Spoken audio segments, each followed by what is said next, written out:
The next keynote speaker is an expert in the field of computer network and distributed applications security. He's specialized in solving the hard problems in security, cloud computing, distributed processing, high availability systems, database management, networking, and operating systems. Mr. Charlie Kaufman. He's currently the system security architect of Dell EMC, responsible for determining, understanding, and prioritizing any security vulnerabilities and customer-requested security features in EMC's VNX product line. Charlie was the chief security architect for Microsoft Azure from 2008 to 2014. He designed security mechanisms based on cryptography, network isolation, and minimizing administrator privileges, prepared Azure for SOC, FISMA, FedRAMP, and ISO 27001 security audits. Charlie was also the chief security architect for IBM Lotus Notes, where he was responsible for security mechanisms and their integration for Lotus Notes, Domino, SameTime, and QuickPlace. Charlie has an MS in mathematics from Dartmouth College. Welcome to the stage, Charlie.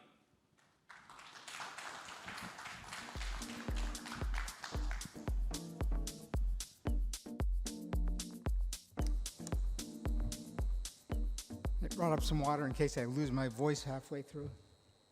Let's see, so do I advance this to get the? Yes. Okay, so there's a lot of mythology around blockchain security that there's been a lot of discussion in many papers around, what the security properties are, but it's focusing on the properties of the blockchain itself. And one of the things that I want to emphasize is that there's sort of two issues. One is how secure is the blockchain, but more important is people don't, depend on the security of the blockchain only. They depend on the security of the applications that are using the blockchain. And security is only as good as its weakest link. And so even if the blockchain is perfectly secure, it doesn't mean that you're safe unless the applications that are using the blockchain are also well designed and well protected. So, we want to talk about the most of the issues around the applications that use blockchain are the same as the security issues that exist for any other application. So what is a blockchain and what does it have to do with security? I suspect that this information is going to be familiar to most people here, but just in case, as the name suggests, it's a chain of blocks. Each block contains a set of transactions and a cryptographic hash of the previous block, which means that given any block uniquely determines all of the blocks that preceded it. And so you sort of have a rolling checksum that you have, once you have one block, it determines all the earlier ones, and somebody can't go back and modify an earlier part of the log. It's an append-only database of transactions. Once something goes in there, it never can leave and it can never be modified. Most blockchains that people talk about are world readable. There's this distinction between a public blockchain that's run by anonymous people, which is what has become most famous with respect to Bitcoin and other cryptocurrencies. But there are also, blockchains run by a single organization or blockchains run by a consortium of organizations, all of which have somewhat different properties. So there are blockchain maintainers, which in the case of these public blockchains are called miners, that are supposed to agree on exactly what kind of transactions can be added to the blockchain. And the blockchain maintainers flood any transactions they hear about to one another so that they can get put into whatever the next block that comes up is. So the idea of blockchain is to be extremely robust. The original design of Bitcoin was such that they didn't want even a concerted effort by a group of governments to be able to shut it down. They wanted it to be able to exist basically anywhere and survive all kinds of censorship attempts. So to be against nodes failing, the maintainers need to be capable of, all the nodes need to be capable of adding new blocks, and there should be enough of them that they can't all be attacked at the same time. How they choose which one adds the next block is determined by any of a number of schemes, and these have the names like proof of work or proof of stake with delegation, or there are a whole bunch of others that people have made up, all of which have somewhat different security properties. The big issue, though, is that if the maintainers, if the blockchain maintainers lose track of each other, each connected group of them is going to have to proceed as though the other ones don't exist. And this is called a network partition. And there are only a couple of choices about what you can do with a network partition. One of the first problems with network partitions is they can be, oh, that's interesting. This is an older version of my slides, sorry. So if you look at this picture, in this set of nodes, these all appear to be redundantly connected. But in fact, they aren't. There's a red set that are connected, a green set that are connected, and a blue set that are connected that are all, in fact, in separate groups. And so if you had a situation like this, you'd get up to this, the blockchains being formed with the black ones, and then all of a sudden, each of the three groups would go off and start forming their own blockchain that goes on. Eventually, this is called a fork, and it's a big problem. And eventually, they would find each other again, and they would agree to extend one of the chains that got formed in the middle, and the other ones would get thrown away. What that means is that people that were operating that thought that the data that got put on the blockchain that happened to be off talking to somebody in the red group, there was some data there that they thought was immutable, but it in fact has now gone away. So there's a trade-off between liveness and safety that it's possible for a blockchain to say, no, I'm never going to have forks. And the way that you do that is you say, I'm never going to operate unless I'm in communication with the majority of the nodes that are in the system. And so if you have a network partition, only at most one of the groups will go on. But in fact, if the network partition is such that nobody has contact with the majority of nodes, then in fact the blockchain won't proceed at all. It will wait until they get back in connectivity. And that so there's a design trade-off. You can either say I'm never going to halt, which is what Bitcoin decided to do, or they can say I'm never going to fork. But if you're going to fork, then you're at risk of halting, and it's provably impossible to do both of these. And if a quorum of nodes permanently fails all at once, the blockchain then is dead. It can't continue. It will never start up again. And so this is a serious risk that people would like to avoid, and they're willing to pay a substantial price to get there. So network partitions aren't the only way that forks can happen. You can get temporary forks if you have multiple nodes eligible to create a block at the same time and they create one essentially simultaneously.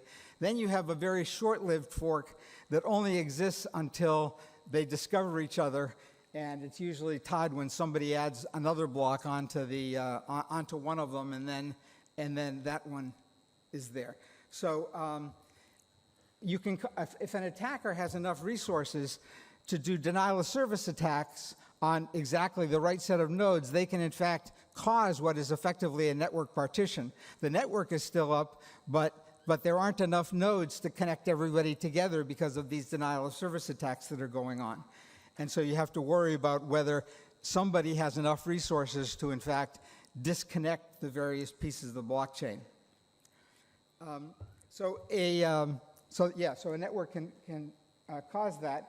And a fork can accidentally occur if the nodes disagree about what's an acceptable transaction. And this actually happened with Bitcoin some years ago. They were having an update of the software that they thought was identical and compatible, but due to some subtlety, there was some transaction that was acceptable to the new blockchain, but wasn't acceptable to the old blockchain.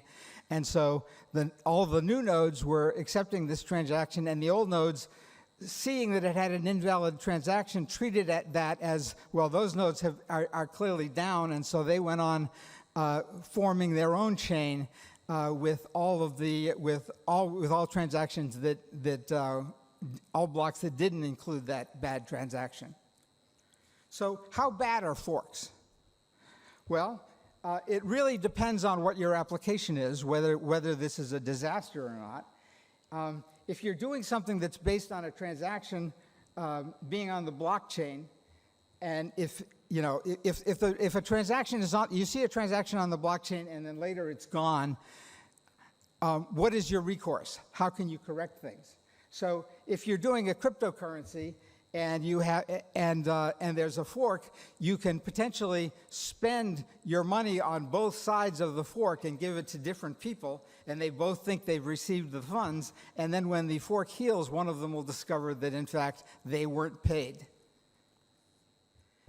One of the things that people have proposed blockchain used for is a permanent record of births in a country, because there were governments that tried to deny that people were actually born there, and so you'd like to have indelible, unmodifiable birth records. If that's what you're using your blockchain for, a fork isn't really a problem, because when the thing heals, that'll still be a pending transaction, it'll get glued onto the blockchain, and everything will work fine. It really depends on whether your application depends on the fact that once something's on the blockchain, it will definitely stay there, even if it's only been there for a short period of time. Bitcoin has this rule of thumb that you really shouldn't trust that a block is permanently on the blockchain until there are 6 more blocks appended afterwards. 6 is just a rule of thumb. There's no reason why there couldn't be forks that last longer than that, but most forks are much shorter than that, and so it will avoid most of the problems if you assume that. Given that they generate a block every 10 minutes, it means that you have to wait for a transaction to commit, which is a big problem if you're trying to use Bitcoin to buy a cup of coffee. They have to make sure you don't leave the coffee shop for an hour. But it's not a problem if you're doing for something that's on a longer time scale. So there are dangerous misconceptions about blockchains. One is that, a blockchain is going to automatically provide security, so you don't need to worry about it anymore when you're designing your applications. That is certainly not true. There's a belief that the data on the blockchain is immutable, that once it's there, that it can never change. And there's a belief that blockchains are perpetual, that once data is on the blockchain, it will be retrievable forever. And there's an assumption that all the data that's put on the blockchain is in fact true and correct. So in reality, blockchain-based applications are going to have the same security conditions as anything else. Sometimes the way the blockchain works, it makes it harder to actually design security for them. If you're downloading the software you're using from a dishonest source, that dishonest source can make your experience be whatever they want it to be, and there's no way that you can tell the difference. So getting your software from a reliable source is just as important as it ever was. Even if your software source is honest, if the code is buggy, bad things can happen to you. And so the whole business of Bitcoin might be very secure, but if your wallet is not secure, then all your money can be stolen and you're not very secure at all. So perils of dealing with a public blockchain, the most touted benefit is that the data is immutable and perpetual, but it's immutable unless somebody is willing to invest enough energy in rewriting the past. And in the case of a proof-of-work blockchain, it means they have to be willing to put in more work than the whole mining community that is going on there. Given that the mining community of Bitcoin is absorbing the energy of a couple of nuclear power plants, it is plausible that it would be difficult for somebody to beat that.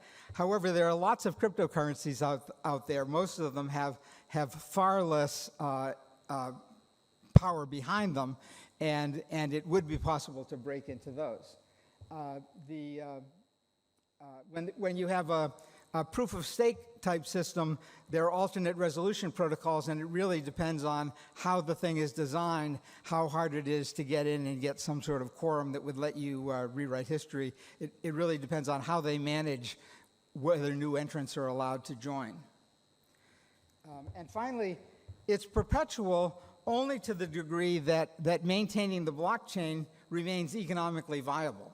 There are a whole lot of public blockchains that have come and gone, and the data from them is lost and nobody will ever be able to recover from it. If you take something like Bitcoin that has a lot of inertia behind it, yeah, that one, it'll probably pay somebody to maintain that one for a long time. But you never really know, and it really, you really have to think about the problem of if you want the data backed up, you might need to back it up yourself and not depend on the blockchain to do it for you, quote, for free, unquote, which everybody thinks they're getting. So even if the immutability guarantees are met, there's still a lot of things that can go wrong. You're still fully trusting whoever provided you with the software that you're using to modify the blockchain. Unless you're maintaining a full copy of the blockchain yourself, you're trusting somebody to tell you what the state of the blockchain is. And the participants could conspire to prevent your transactions from getting onto the blockchain. There's nothing in the design of a blockchain that prevents that. And the participants could conspire to prevent your being able to read the data on the blockchain. Even though the data might be around forever, there's no guarantee that you'll be able to find somebody that's willing to give it to you. So in particular, when you're dealing with cryptocurrencies, if there's a bug in your wallet software or in the OS on which you're running your wallet software, an attacker can steal all your money. If you forget your password that you're using to encrypt all this stuff and you don't have some backup recovery mechanism, you can lose all your money even though no one's stolen it. The more backups you have, the greater the chance that somebody can break into one of your backups, steal your password, and steal all of your money. You see a recurring theme here. If you pay somebody in cryptocurrency, depending on how the system is structured, you might not be able to, you might be tricked into paying the wrong person. If they, say, pay it to this key, how do you know for sure that that key belongs to the person you're trying to pay the money to? And even if you pay it to the right person, you might be left with no proof that you actually paid it to them. And you might have no recourse if you did pay it to them and they don't deliver. With Radia's example, if you hire a hitman and he doesn't kill the guy, who are you going to complain to, even if you can prove that you gave him the money? So with non-cryptocurrencies, they're posting information about the real world. An example often taken as a good application for blockchain is to maintain supply chain information. But the real hard problems are you can't tell cryptographically whether it's true if you're trying to track your supply chain and somebody says, okay, I produced this product and I sold it to him, and then he sold it to somebody else. Well, what if somebody lies? Or what if somebody makes a mistake and they put the wrong information in there? The immutability can cut both ways. If you put something on the blockchain that's wrong, you can't take it off. You sort of have to design your application so that you can have compensating transactions that sort of adjust for it somehow or another, but you can't remove the incorrect information. And if it can't be, if it can be corrected, then there's an opportunity for somebody to replace true information with lies. And so you're back to sort of the situation you'd have with a conventional database. Even though you have a full log of everything that happened, if you're just looking at the summary of what the current state of the world is, that might be wrong if somebody was able to override the information that was in there. And if you can't, then the information posted is not reliable. So you have to face up with this set of problems and how you're going to resolve them all. Anybody who has the authority to post correct information can also post incorrect information if they choose to. And so, if we're talking about, people talk about supply chain we're going to trace farm products. How do you get the keys out to the farmers? What is if the farmer's selling both organically grown stuff and non-organically grown stuff, you know, what happens if he lies? How do you know whether he lies? How can any of that be detected? If you're talking about a private blockchain, things get better and they get worse. In some ways they're better and in some ways they're worse. An attacker can't create forks just by getting hold of a lot of compute power, so that's a big advantage.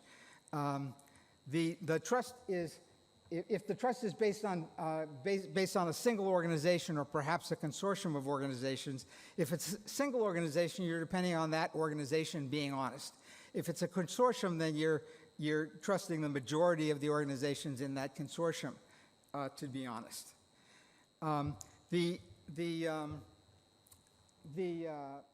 Blockchain, right? Blockchain makes it much harder for people to cheat and go back and modify their old logs, and it makes it a lot more likely that you'll catch them if they do cheat.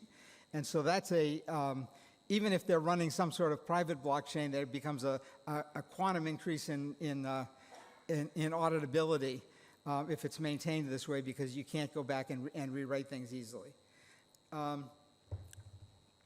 But there's the question of will that proof do you any good if you can determine that somebody did something shady, but that doesn't necessarily mean that you have recourse unless what you're doing is backed up with some sort of contract that can be enforced in some sort of court to get these things to happen. And people say that the blockchain replaces the court system. Well, it might make it needed less often, but ultimately, if you don't have some sort of system override like that, then the fact that you can prove somebody cheated doesn't do you any good. Right, so what's important is that you have a contract with the organization that allows you to hold them accountable. And if you don't have that, then all the cryptographic proofs you have are going to fall on deaf ears. When talking about private blockchains, from the outside, a company that runs a private blockchain, their customers really shouldn't care. It's just another form of database. They can read the database, but the private company that's running it could go back and alter it in any way they wanted, and it probably wouldn't be detectable from the outside. As a user, you don't really care whether the service you're using is using one or not. Your protection is based on the trust you place in the sponsoring organization that's running. And from the inside, a private blockchain can be very useful because it offers some protection against dishonest employees. If you carefully structure things, you can set things up so that no one bad employee can do bad things. Again, if any modification that's possible, the people that can correct an error can also introduce one. And so you have to decide how big the group is that you're going to trust and how many of them have to act together. So finally, blockchain is a tool. It does some things very well and some things poorly. That the security remains in the hand of the application designer. The blockchain might help making certain kinds of attacks harder, but it's never the whole story. It's ultimately the application designer that has to know the properties of the blockchain and take advantage of its properties to make the application be secure. When you're facing this, and I'll echo Radia's recurrent theme, is that know what problem you're trying to solve and then pick the best technology for using it. And that's it. Thank you very much.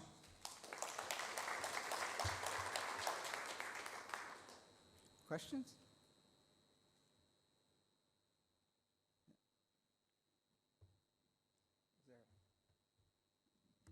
Hi, Charlie. Hi, Charlie. Okay. Blockchain itself is not 100% secure, and the application is part of the picture that should be integrated with the blockchain. So some kind of a app that can do KYC and things like that, and marrying the blockchain platform, would that be a step forward to provide security? Well, again, it sort of depends on the application. One of the applications of some blockchains is to, in fact, explicitly allow the users to be anonymous, and there are advantages to that. There are other cases where you really can't make the application secure if the users are anonymous, in which case you need to know who the users are and be able to authenticate them, and the users have to be able to hold the company they're dealing with responsible. So it really depends. Sometimes that's certainly going to be a helpful thing.